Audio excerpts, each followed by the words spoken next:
அடுத்தது Elon mask கை கோக்க பேர tata BSNL இந்த 3 பேர் சேர போகிறோம்.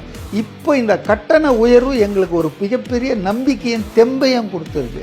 டேட்டில் 2.93 லேக் கஸ்டமர்ஸ் எம்என்பியில் பிஎஸ்என்எல்க்கு வந்திருக்காங்க. Pan India after the entry of Reliance Jio இந்த அன்எத்திக்கல் பிஸ்னஸ் ப்ராக்டிஸை இவங்க இன்ட்ரடியூஸ் பண்ணி ஃப்ரீயாக தரேன், நெட்டை ஃப்ரீயாக தரேன், voice call life long free அப்படி இப்படின்னு சொல்லி எல்லாரையும் கவர்ந்து இழுத்து பே பண்ணுற அளவுக்கு அன்லிமிட்டடாக அந்த அமௌண்ட்டுக்குள்ளே என்ன முடியுமோ அதை அன்லிமிட்டட் ப்ரொவைட் பண்ணுறோம் அப்படிங்கிற மாதிரி சொல்லி லைஃப் லாங் ஃப்ரீ வாய்ஸ் கால்லாம். அப்போ அந்த மாதிரிலாம் வந்து அன்எத்திக்கலாக வந்து அதை எதிர்த்து cellular operator association of India போய் ப்ரைவேட் தான், நாங்கள் ஒன்றும் கம்ப்ளைண்ட் பண்ணல, ப்ரைவேட்டு காம்படிட்டர்ஸே போய் கம்ப்ளைண்ட் கொடுத்தாங்க. ஆனால் அவங்க கம்ப்ளைண்ட்டை யாருமே கணக்குலேயே எடுத்துக்கலையே. ரிலையன்ஸ் ஜியோ இவ்வளோ மோசமாக வந்து ரைட் 2 வருஷம் கழிச்சு கட்டணத்தெல்லாம் உயர்த்திட்டாங்களா? ஃப்ரீன்னு சொன்னதெல்லாம் இப்போ காஸ்ட் ஆகிப்போச்சு.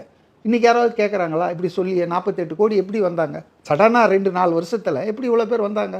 ஆனால் இன்றைக்கி அதை பயன்படுத்தி எல்லாரும் ஈர்த்து கதவை சாத்திட்டு நான் வச்சது தான் சட்டம்னு இன்றைக்கி பார்த்தீங்கன்னா ப்ராக்டிக்கலாக மொனாப்பலிஸ் பண்ணிட்டாங்க. டியோப்ளைன் சொல்கிறாங்க இன்றைக்கி 4 ஆப்ரேட்டர் தான் ப்ராக்டிக்கலாக இருக்காங்க. இப்போ இன்றைக்கும் பிஎஸ்என்எல் 107 ரூபா பேக்கேஜ் இருக்குது, பேசிக் பேக்கேஜ் 1 GB 1 மாதத்துக்கு. ஆனால் இவங்க டபுள் ஆக்கி விட்டாங்களா? ரெண்டாவதுங்க இதில் இருக்கிற மாய்மாலம் என்னென்னா 5G சேவையை நாங்கள் தரோன்னு சொல்கிறாங்க, அதுக்காக இந்த கட்டண உயர்வுன்னு நியாயப்படுத்துகிறாங்க.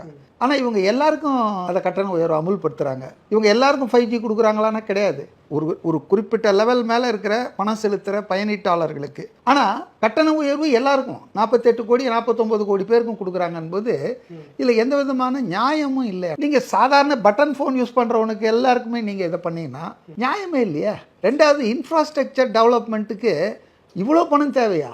நீங்கள் டெய்லி இல்லை வசூல் பண்ணுறீங்க, மாதம் இல்லை வசூல் பண்ணுறீங்க. ட்ராய் வந்து ஒரு நடுவர் ரெஃப்ரி மாதிரி இருக்கணும். 4-5 ஆப்ரேட்டர்ஸ் டீம் விளையாடுதுன்னா ஃபவுல் பிளே நடந்துடக்கூடாது. அவங்க எய்ம் எதுவாக இருக்கணும்னா மக்கள் நலன், அதாவது அங்கே பார்த்தீங்கன்னா ஸ்பெக்டேட்டர்ஸ் பார்வையாளர்களுடைய விளையாட்டு நலன் இதுதான் இருக்கணுமே தவிர இந்த முதலாளிகளின் லாப நலன் வந்து ரெகுலேட்டருக்கு இருக்கக்கூடாது. Regulator should be impartial. இப்போ இந்த கட்டண உயர்வு எங்களுக்கு ஒரு மிகப்பெரிய நம்பிக்கையும் தெம்பையும் கொடுத்துருக்கு. 4 நாளைக்கு முன்னால் when I was in Delhi BSNL corporate headquarter, I got the reliable information. அன்னைக்கு டேட்டில் 2.93 லேக் கஸ்டமர்ஸ் எம்என்பியில் பிஎஸ்என்எல்க்கு வந்திருக்காங்க. பேன் இண்டியா அன்னைக்கு ஒரு நாள் வந்திருக்காங்க, அதுக்கு முதல் நாள் 2 lakhs வந்திருக்காங்க. ஜூன் 4ஆம் தேதி பார்லிமெண்ட் எலெக்ஷன் ரிசல்ட் டிக்ளேர் ஆகுது. சரியாக ஒரு மாதம் ஜூலை 3ஆம் தேதி இந்த கட்டணத்தை உயர்த்துற முடிவை இவங்க அறிவிக்கிறாங்க.